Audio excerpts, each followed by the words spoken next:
muchísimas funciones. Nosotros a este nivel, en tercer año, nos va a tocar ver la transcripción y la replicación y la transcripción.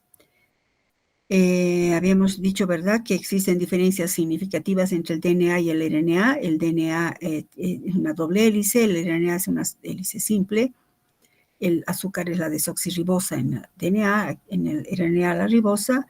Hemos visto la estructura del DNA, ¿verdad? Hemos dicho que el azúcar, el esqueleto de azúcar-fosfato está flanqueando ambos extremos de la cadena, de la doble hélice, y en el centro se encuentran las bases nitrogenadas. Habíamos hablado visto cómo se unen los nucleótidos, pues los nucleótidos siempre se unen por el extremo, y siempre van, se explica o se habla que va en sentido 5', 3'. Entonces, si vemos que va de sentido 5', 3', pues el oxidrilo 3' forma un enlace fosfodiéster con el 5' del otro nucleótido. A su vez, de este nucleótido, el oxidrilo 3' forma el enlace fosfoéster con el 5' del siguiente, y así van formando los enlaces fosfodiéster que une a los nucleótidos. ¿Qué más habíamos visto importante? Habíamos visto los niveles, los niveles estructurales. Igual que las proteínas, tienen niveles primario, secundario y terciario por su complejidad. Pues en la estructura primaria lo que habíamos visto era la composición de bases y la secuencia de bases. La composición de bases está refrendada o se basa en las reglas de Chargaff, que indica que el número de purinas es igual al número de pirimidinas. ¿Esto por qué? Porque siempre una adenina, que es una purina, se une con una pirimidina, que es la timina, y siempre una guanina con una citosina o viceversa. Habíamos visto también que dentro de lo que es la estructura primaria, la secuencia de bases, eso es palabra mayor, van a ver algo ustedes en biología molecular en el 5º año. Pues nosotros a este nivel lo que nos interesa saber es que existen dos enzimas importantísimas, las nucleasas y las ligasas, porque las vamos a mencionar también en la replicación. Las nucleasas son enzimas que hidrolizan los enlaces fosfoéster y las ligasas son aquellas enzimas que unen a los enlaces fosfoéster. En cuanto a la estructura secundaria, habíamos visto el modelo de la estructura de Watson y Crick, ¿verdad?, que indica que el DNA es una doble hélice con un diámetro de 20 Armstrongs y que las bases nitrogenadas se encuentran en el centro de la estructura, ¿verdad? Y hemos visto también que fuerzas estabilizadoras existen en el DNA, pues están tanto las atracciones de Van der Waals entre los anillos de las bases nitrogenadas, pero también están los grupos fosfato, que si bien tienen carga negativa, la cual es neutralizada por el giro que ocurre en el DNA, pues también esa carga negativa atrae a iones magnesio, que son importantes en la replicación, por ejemplo. Entonces, de esa manera se estabiliza la estructura del DNA. Entonces, habíamos visto también algo que es increíblemente importante, es que ¿por qué siempre se une una purina con una pirimidina? Porque solo así cabe en el interior de la estructura un anillo de dos miembros, o sea, un biciclo, una purina con una pirimidina que es de un solo anillo. Dos purinas, o sea, de doble, no entrarían, y dos pirimidinas quedarían flojas. Eso nos muestra un ejemplo sorprendente de la lógica molecular que existe en la naturaleza y en la creación. Habíamos quedado aquí polimorfismo del DNA. ¿A qué se refiere el polimorfismo? Nada más es como una aclaración, chicos. Algunos libros, ustedes a los que les he dado de bibliografía, si leen un poco más profundamente, es que van a encontrar que existe el bDNA, bDNA, el aDNA y zDNA. ¿Cómo es eso? ¿A qué se refiere?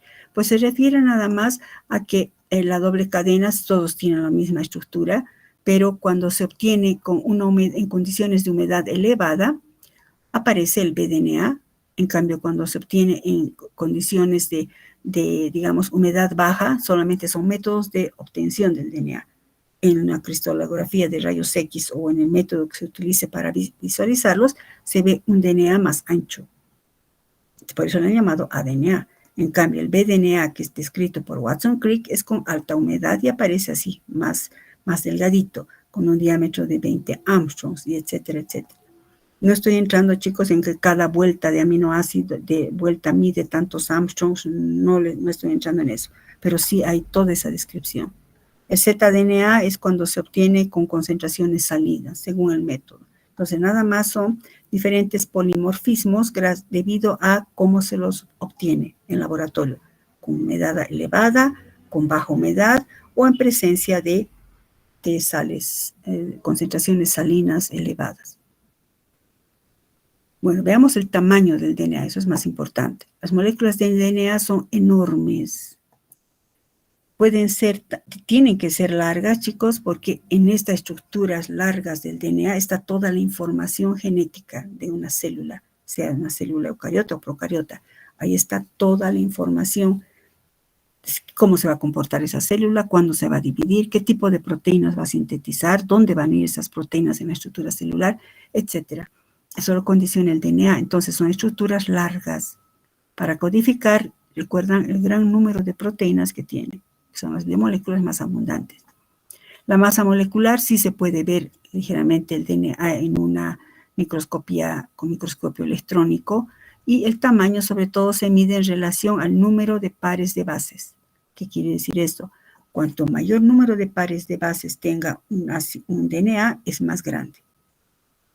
Así, por ejemplo, en este cuadrito que he sacado, la fuente está aquí, Boet, página 99, en la bibliografía que les he dado, veamos el organismo, número de pares de bases, pero expresado en kilopares de bases, y la longitud de contorno se refiere, porque es circular, tiende a ser circular. Kilopares de bases está expresado porque son un número tan grande. Un kilopar de bases, fíjense aquí abajo mi cursor, un kilopar de bases equivale a 1000 pares de bases. O sea que todos estos números hay que multiplicarlos por 1000 para tener el tamaño en relación al número de pares de bases. Bases nitrogenadas, ¿no? Estoy hablando. Por ejemplo, el virus, un bacteriófago, el bacteriófago lambda tiene 48.6 kilopares de bases. Si esto lo multiplicamos por 1000, sería 48.600 pares de bases. Escherichia coli tiene 4.600 kilopares de bases, equivaldría a 4.600.000 pares de bases, o sea, 4.600.000 de esas es como escaleritas que se ven de las bases nitrogenadas. Y su longitud de contorno, por ejemplo, de Escherichia coli, el DNA de Escherichia coli, recuerden, es una bacteria, por tanto es procariota, no tiene núcleo, y su DNA está en el citoplasma nomás, y tiene una longitud de 1.600 micrómetros.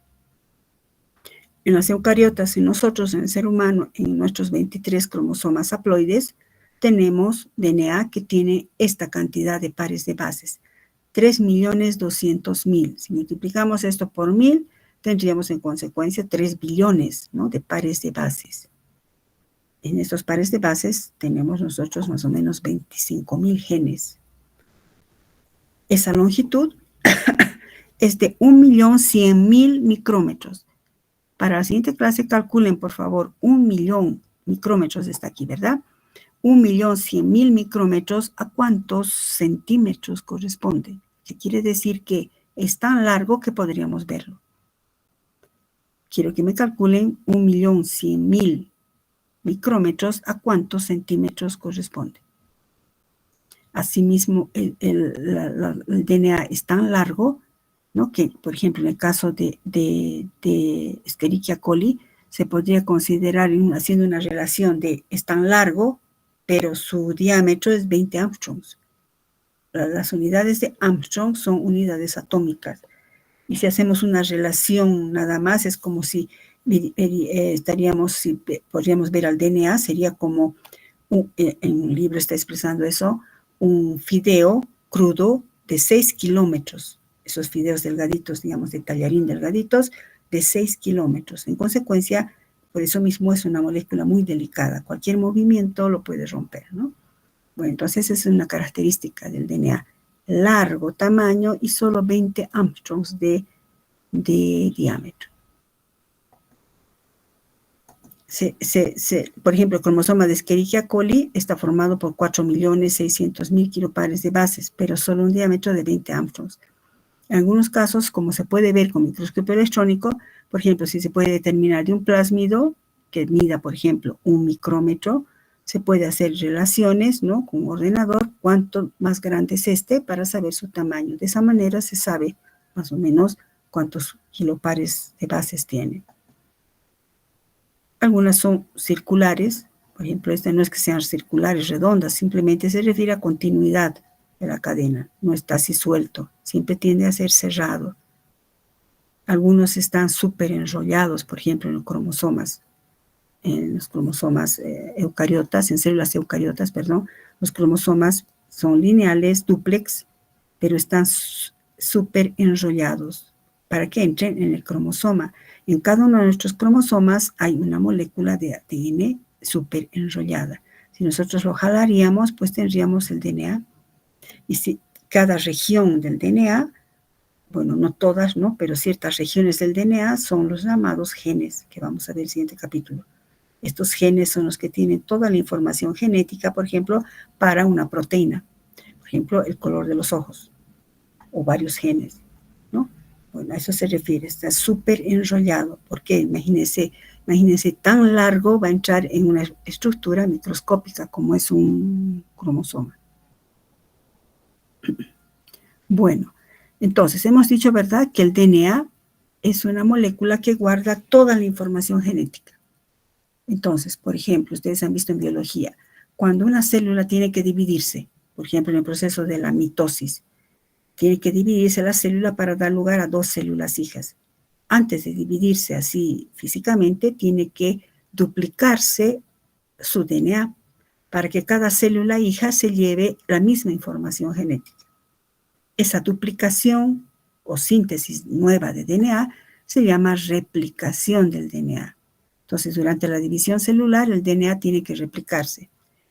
¿Por qué se usa replicación? Porque genera una copia complementaria exacta, pero complementaria. Vamos a ver qué es eso. Así, la replicación del DNA constituye uno de los procesos bioquímicos más fascinantes de las células vivas. Y recordemos este dogma que habíamos visto al inicio del capítulo. El DNA es el portador de la información genética, se considera el archivo genético celular. El DNA dirige su propia replicación para formar un nuevo DNA.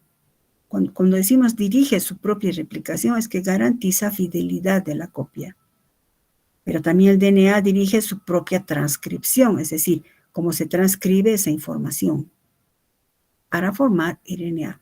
En este capítulo vamos a ver la replicación, en el siguiente capítulo vamos a ver la transcripción para formar RNA. Entonces, ¿cómo es la replicación? Repito, la replicación es generar una copia complementaria y exacta. Subrayen eso. La replicación del DNA es semiconservativa y bidireccional. Pueden aumentar aquí y simultánea. Y simultánea, si se copia al mismo tiempo. Vamos a ver eso. Es semiconservativa y bidireccional. Según Watson y Crick, cada una de las cadenas de doble hélice va a dirigir la formación de la nueva cadena complementaria, siempre pero respetando y siguiendo el principio o los principios de la complementación de bases, que se refiere a qué cosa, la aplicación de las reglas de Chargaff. Siempre una adenina con una timina, una guanina con una citosina y viceversa, es decir, una purina con una pirimidina. Entonces, recordemos esta diapositiva, patrones de composición, las reglas de Chargaff, siempre una adenina con una guanina, una timina con una citosina. Y la proporción entre purinas y pirimidinas tiende a ser 1 por esa razón. Una adenina, una timina, siempre, y una guanina y una citosina van juntas. ¿Cómo es esto la replicación? A ver, primero vamos a ver de manera un tanto así como de pasadita, como quien dice con 10X. De un microscopio con 10X. Luego vamos a cambiar a 40X y 100X. Cairn, es medio difícil de pronunciar este apellido. Et al significa y colaboradores en el siglo pasado, en 1963, explicó junto con Watson y Crick el principio de la replicación. Y dijo, la síntesis del DNA es semiconservativa y simultánea de ambas cadenas. Cada cadena, fíjense, si se fijan, esta es la doble hélice, ¿no? Cada cadena, estas cadenas azules, actúa como plantilla o molde. Entonces, se va a abrir y este es un molde y este es otro molde. A partir de esta plantilla o molde se va a formar nuevas cadenas. Fíjense, estas que están en un tono medio verde celeste. Y de esa manera, al final tendremos dos DNAs, o sea, dos pares de cadenas, en los que se ha duplicado con exactitud la información. Entonces, ¿dónde está la información? En las bases nitrogenadas. ¿En qué se diferencia un ser de otro? En la secuencia de sus bases nitrogenadas. Entonces, eso sí se tiene que copiar con exactitud, complementariamente exacto. Seguimos todavía, pasamos un poco, seguimos con 10X. Imaginemos en la replicación, este es un DNA, lo cual DNA, por ejemplo, de una célula que se tiene que dividir en proceso de mitosis y está preparándose para dividirse, pero entonces su DNA tiene que copiarse. ¿Cómo lo ocurre? Estamos viendo primero 10X, muy superficialmente primero. Esta molécula de DNA padre, le llamamos, va a dar lugar a las dos moléculas hijas que van a ser las células, ¿no? Que da lugar. Entonces, en estas células hijas, una de las dos cadenas de cada molécula hija es el DNA nuevo, que sería esta cadena blanquita. Fíjense, cadena nueva, la blanquita. Cadena antigua, esta cadena negra, que viene del padre. Entonces, una de las dos cadenas de cada molécula hija se sintetiza de nuevo, mientras que la otra deriva de la molécula paterna. Por eso se llama semiconservativa. Entonces, ¿por qué semiconservativa? Porque en el proceso de replicación, una de las cadenas es nueva, pero la otra pertenece o forma parte de la molécula original. Bueno, ahora moléculas nietas, bisnietas, no sé cuántas veces se dividan la célula, ¿no? Pero esta parte es la vital. En el proceso de replicación, en realidad es la síntesis de un nuevo DNA, pero se llama replicación porque es la copia complementaria exacta. Veamos de manera todavía superficial primero. Intervienen muchas proteínas, muchas de las cuales son enzimas. Esto es importante. ¿Cuáles son esas enzimas? Primero las nombraremos. Una topoisomerasa, una helicasa, una polimerasa y una primasa. Estas 4 enzimas son las que llevan la batuta en el proceso de replicación. Topoisomerasas, helicasas, DNA polimerasas y primasas. ¿Cómo ocurre eso? Enseguida vemos. Para la síntesis de replicación del DNA se requiere de ciertos elementos. Primero, veamos, antes para entender mejor, ¿qué se requiere? ¿Qué requiere la célula para que ocurra la síntesis o replicación del DNA? Primero, se necesita un molde de DNA, que sería el DNA padre de la célula que se quiere dividir, ya que la nueva cadena se ensambla directamente sobre un molde preexistente, o sea, este sería el molde. Repito, la cadena, el DNA de la célula que quiere dividirse. Luego, la separación de las hebras para que se formen, se separen, porque cada cadena es un molde. Para que se separe, ¿qué pasa? Para que se copie cada cadena, tiene que separarse las hebras. ¿A quién hace eso? Pues hay unas enzimas que participan, serían las topoisomerasas. Más adelante las vamos a mencionar otra vez. Y las helicasas. Estas dos, las topoisomerasas, aquí pueden aumentar si quieren, aunque más adelante está, las topoisomerasas relajan el enrollamiento del DNA. Producen relajación del enrollamiento. Está enrollado, lo desenrollan. Eso quiere decir relajamiento del enrollamiento. Eso hacen las topoisomerasas.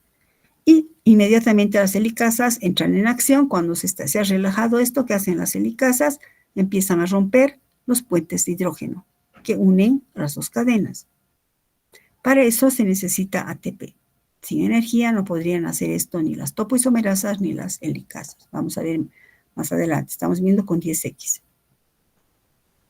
¿Qué se necesita? Entonces, hemos dicho primero un DNA que quiera dividirse, luego estas enzimas que preparen el DNA con relajación de su enrollamiento y esta enzima que corte los puentes de hidrógeno. También se necesita enzimas que catalicen la biosíntesis del DNA. Esas son las importantes DNA polimerasas. Las DNA polimerasas puede haber de 3 tipos: polimerasa 1, polimerasa 2 y polimerasa 3. Se nombran con números romanos: pol 1, pol 2, pol 3. De estas tres, la más importante, diríamos, es la enzima replicadora o Pol3. Es una enzima dirigida por molde, se llama, porque necesita el molde de la cadena que se ha abierto. ¿Qué más requiere la reacción de replicación? Requiere de 4 precursores activados, es decir, requiere de los 4 desoxinucleósido 5'-trifosfato, que hemos estudiado en el anterior capítulo. Entonces, se requiere, esta D significa desoxiadenosintrifosfato, desoxiguanosintrifosfato, desoxicitidintrifosfato, desoxitimidintrifosfato y también iones magnesio. Además, las DNA polimerasas no pueden empezar a catalizar la biosíntesis si antes no está un cebador. En inglés es un primer, se mantiene ese nombre, pero le vamos a llamar cebador. Sin un cebador, las polimerasas no empiezan la síntesis. Este cebador va a ser sintetizado por otra enzima que ya la hemos mencionado, la primasa. Esta primasa sintetiza el cebador que va a estar unido a la hebra molde que se va a sintetizar y que tiene un oxidrilo 3' libre que va a permitir la elongación que ahorita vamos a ver. Entonces, el proceso de replicación, TT cambiamos a 40X. El proceso de replicación en realidad se lleva a cabo en 2 etapas. La primera etapa es la iniciación, la segunda la elongación. ¿Qué consiste en la iniciación?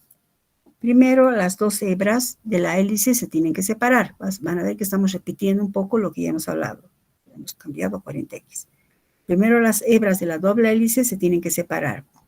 Esta separación, recuerdan, se lleva a cabo por estas enzimas, las topoisomerasas, que desenrollan la doble hélice. Y aprovechan la situación, las helicasas, que van rompiendo los puentes de hidrógeno que unen a las bases nitrogenadas. Y obviamente para esto, ambas enzimas necesitan de ATP, que aporte energía. Entonces, en la iniciación, la separación de las hebras de DNA, estoy repitiendo con figura, requieren de enzimas específicas, topoisomerasas, que desenrollan la doble hélice. Y luego entra en acción la helicasa. Entonces, utilizando sus dominios funcionales, recuerden que la helicasa es una enzima, y una enzima es una proteína. Entonces, esta proteína en su estructura terciaria, secundaria y terciaria, tienen dominios funcionales. Uno de sus dominios se une al DNA y con otro de sus dominios hidroliza el ATP para tener energía. Y entonces, de esa manera empieza la helicasa a cortar los puentes de hidrógeno. Va rompiendo los puentes de hidrógeno y la helicasa va abriendo a doble hélice en sentido 3', 5'. En este sentido, 3', 5', clic, clic, clic, clic, va a ir abriendo. ¿Dónde comienza? Paramos un cachito. Y vamos a ver acá una cosa. Decimos que la topoisomerasa se une al DNA y lo va desenrollando.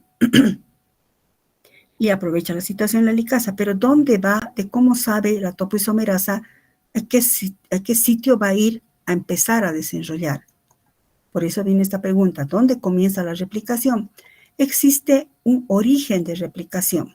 Vamos a hablar, en este caso, en tercer año, usando a la enzima, la Escherichia coli.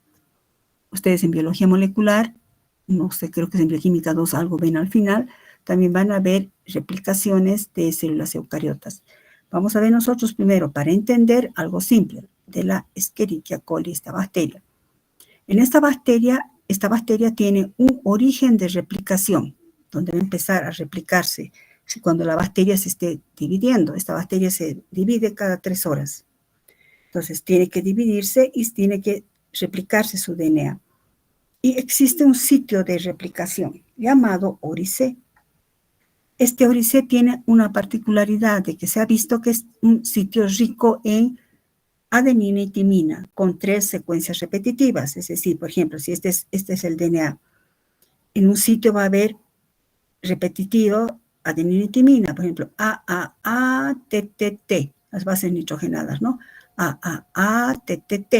Basta que tenga esa estructura, imagínense que mi cursor es la primasa, busca dónde está AATTT, no porque hable, ¿no? Yo estoy hablando, indicando así, pero debe ser que en esa zona, esta enzima puede entrar su sitio activo. Entonces, AAATTT se ubica ahí. ¿Qué hace? Empieza a desenrollar y ahí actúa la helicasa, empieza a romper los puentes de hidrógeno. Y se ha formado, ¿qué cosa? Esto, se ha abierto, se han formado los dos moldes. Al desenrollarse y separarse el DNA, se forman los dos moldes. Esta estructura se denomina, o este proceso, la formación del complejo precebador o burbuja de replicación. Esta es una burbuja de replicación. Se ha abierto y se han formado los dos moldes. Entonces, ¿dónde ocurre? En un sitio, ¿dónde empieza? En un sitio llamado Oricé, en caso de Escherichia coli. Las DNA polimerasas, para comenzar la replicación, ya se ha abierto, ya están los dos moldes, pero la DNA polimerasa no puede empezar a replicar si no está presente un cebador o primer.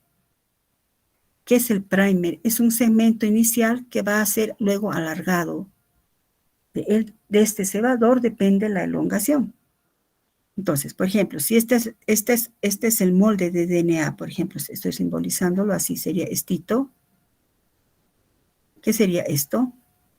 Que está yendo en sentido, ¿no? Así, 3', 5', así. Y el cebador tiene que ir en sentido antiparalelo.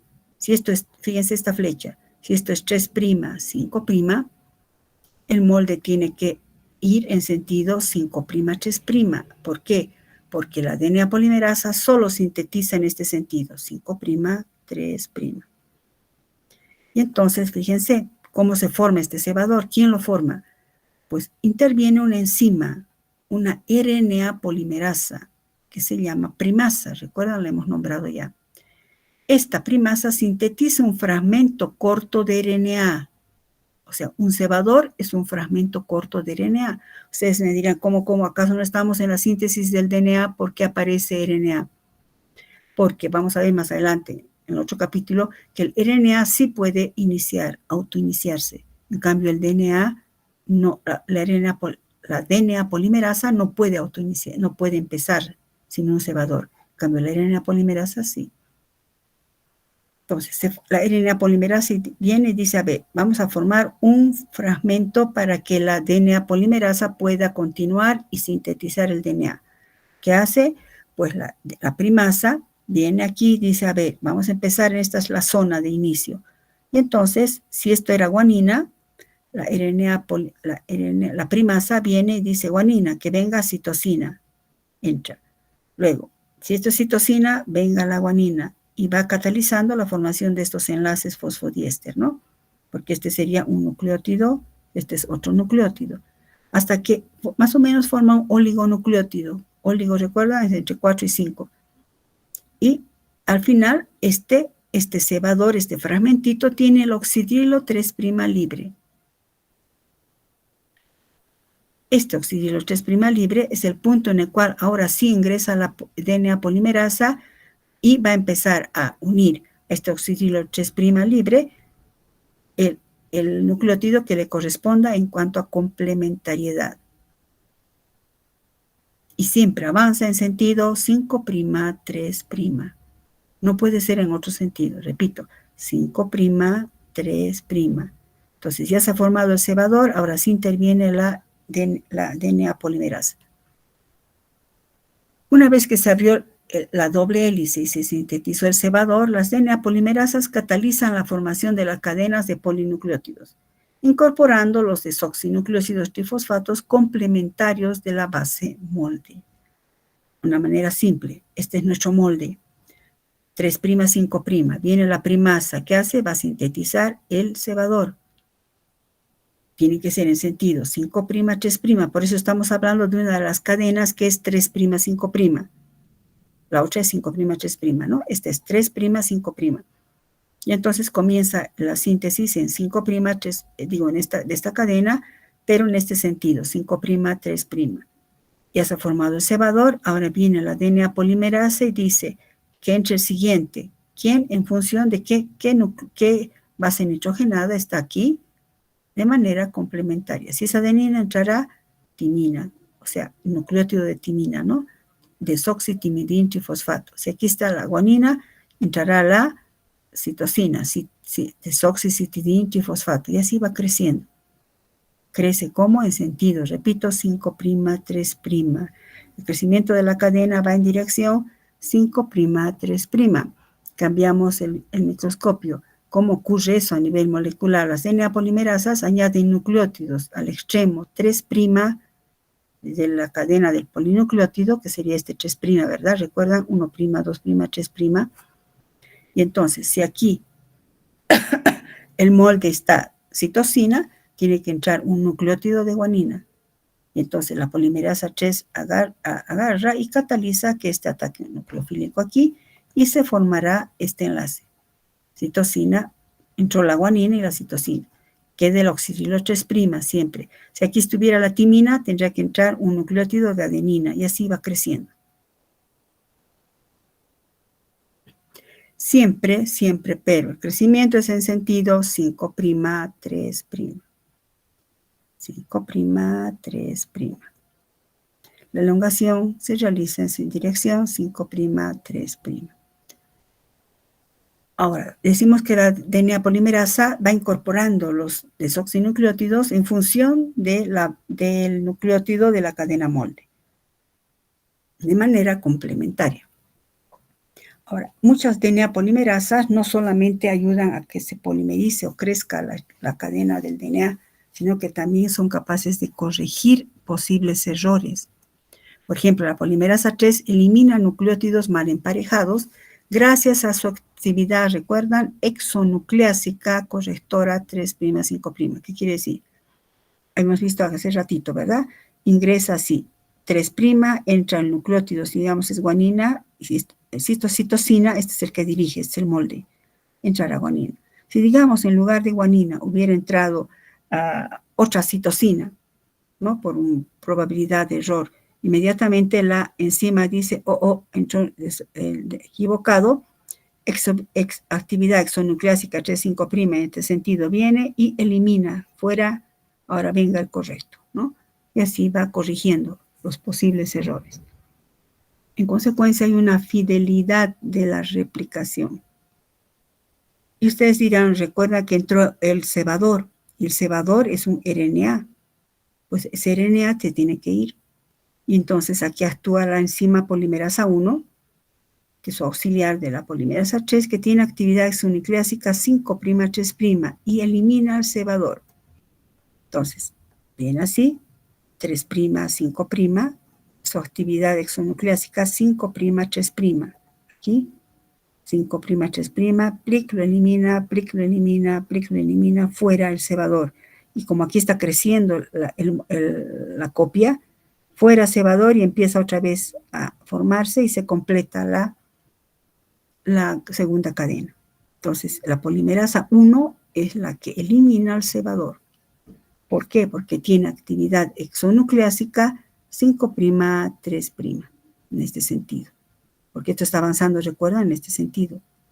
Pero la polimerasa 1 dice, ahora tengo que eliminar el cebador, fuera, ya nos ha servido, muchas gracias, fuera. Esas propiedades de las DNA polimerasas, tanto la 3 como la 1, contribuyen a una excepcional fidelidad en la replicación del DNA.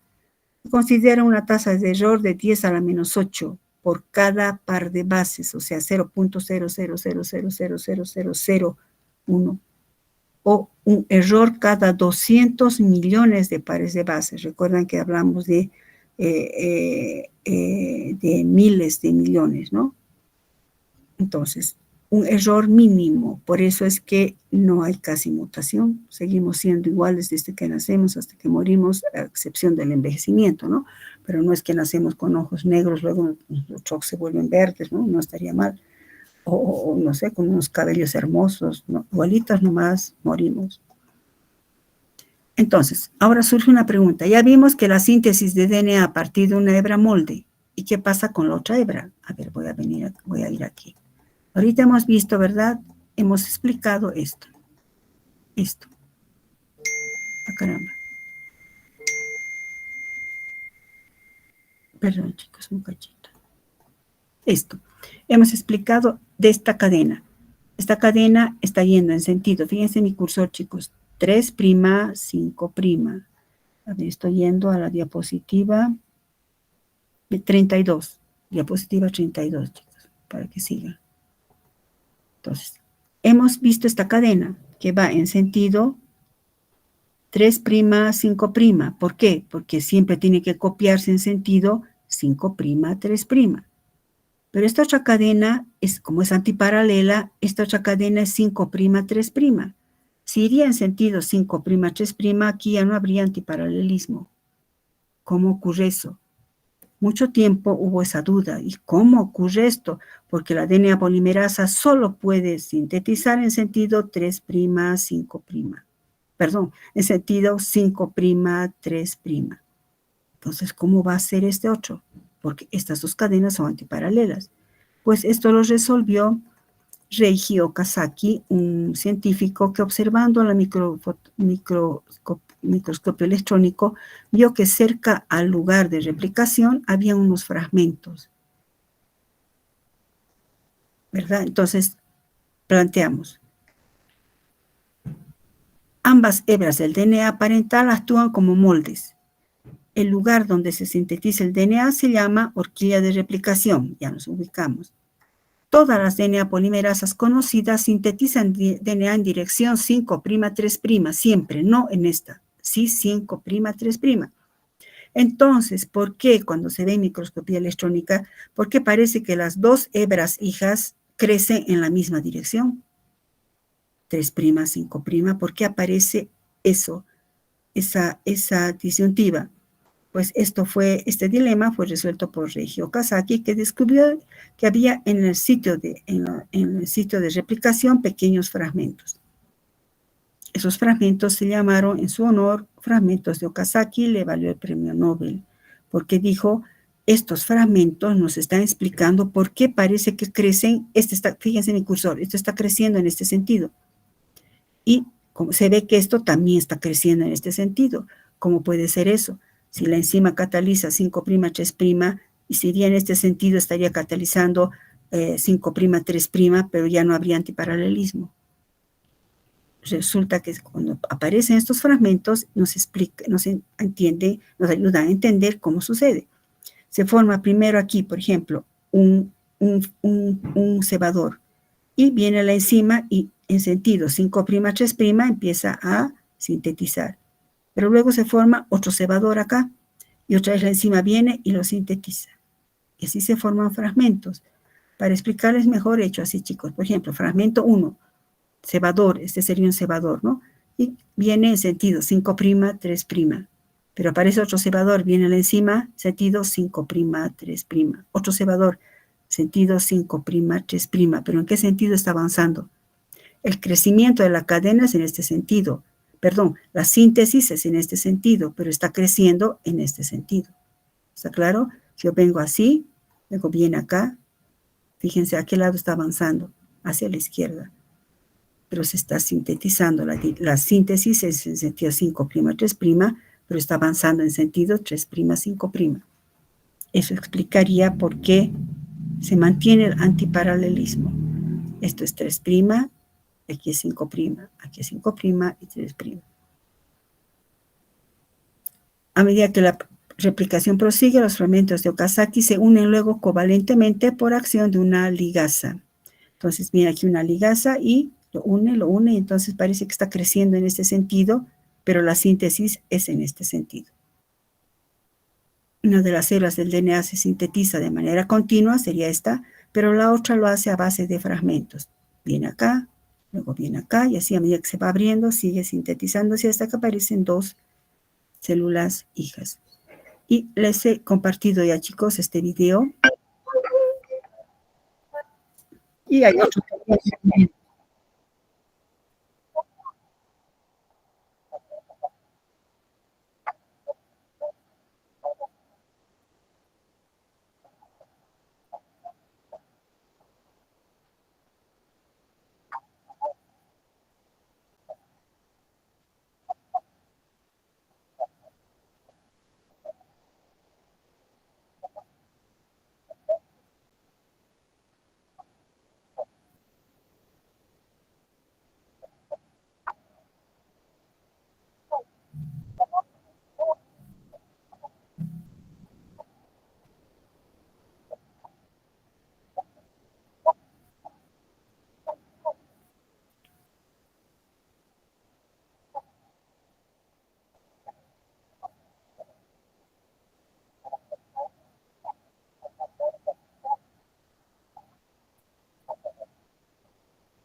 Bueno, les he compartido esto en el Classroom y a partir de eso mismo pueden buscar otros. Me gustó esto porque usa más o menos la misma terminología, aunque no está con mucho detalle como nosotros hemos visto, ¿no? Y busquen así algunos que les ayude, pero que no les confunda, chicos, ¿no? A veces le ponen otra cosita por hacer la animación, pero este está muy bonito. Bueno, ¿alguna pregunta, chicos? ¿Hay alguna pregunta? Perdón, cachito. Bueno, si no hay preguntas, con esto hemos terminado este capítulo. La siguiente semana, no, mañana con ustedes. Mañana vamos a ver el capítulo de RNA, la transcripción. Entonces voy a compartirles las diapositivas hoy día. No hay preguntas, hasta luego.